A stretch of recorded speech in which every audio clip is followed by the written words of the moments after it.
présentement, justement, on sait qu'il y a une période où on va voir peut-être des gens plus, tu sais, on va aller voir nos familles. Des fois, c'est des gens qui sont plus âgés, il y en a qui sont malades. Est-ce qu'on doit se protéger présentement? Est-ce qu'on devrait porter le masque?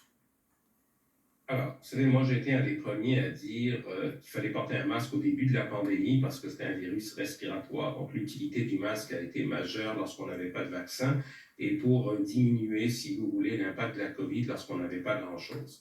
Alors, est-ce qu'il faut porter un masque? À mon sens, dans des endroits, par exemple, le milieu de la santé, définitivement oui. Il y a une utilité à porter un masque dans le milieu hospitalier, dans tout ce qui touche la santé, où on travaille avec des gens vulnérables, des gens qui sont à risque d'attraper la COVID et de tomber très malade. Il ne faut pas oublier non plus qu'on a des médicaments aujourd'hui pour la COVID et que si on les administre rapidement, ces médicaments peuvent aussi être très utiles.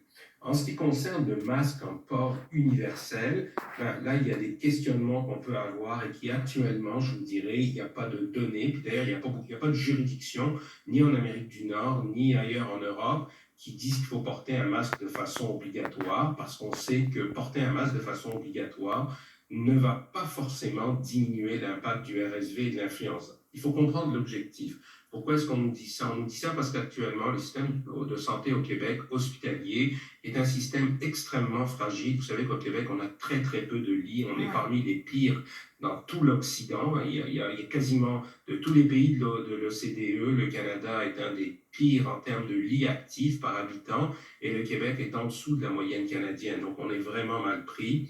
Alors, on n'a pas de lits. Alors, c'est le système de santé qui ne fonctionne pas. C'est toutes les coupures de lits qui ont été faites dans le passé qui nous ont amené à un système qui, dès qu'il est mis sous tension, a tendance à s'écrouler. Donc, on dit aux gens, on va essayer de limiter le nombre de nouveaux cas d'influenza ou de RSV en faisant porter des masques.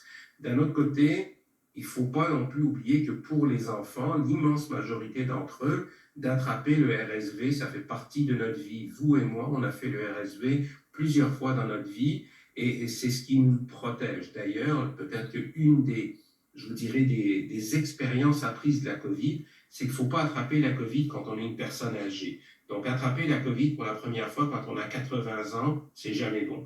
Donc, l'idée, c'est d'attraper la COVID quand on est jeune. Et donc, c'est un peu la même chose avec le RSV. Il faut attraper le RSV quand on est jeune.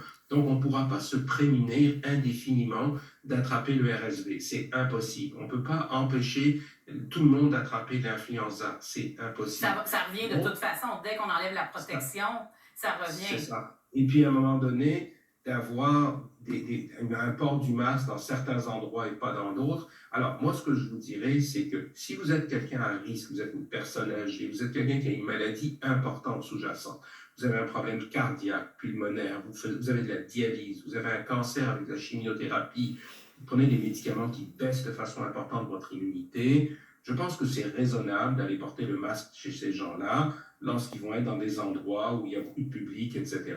Néanmoins, si vous êtes quelqu'un qui, je vous dirais, est en santé, a eu la COVID, a eu ses vaccins, n'a pas de problème particulier, de mettre un port du masque obligatoire, à ce moment-là, l'impact de ça, ça n'a jamais été prouvé et mesuré. On parle du RSV, de l'influenza dans une population qui est ouverte, qui fait ses activités normales. Donc, c'est qu'il faut regarder quel est l'objectif de vouloir porter un masque. Merci beaucoup, Dr. Weiss, de nous avoir éclairés et j'espère vous recevoir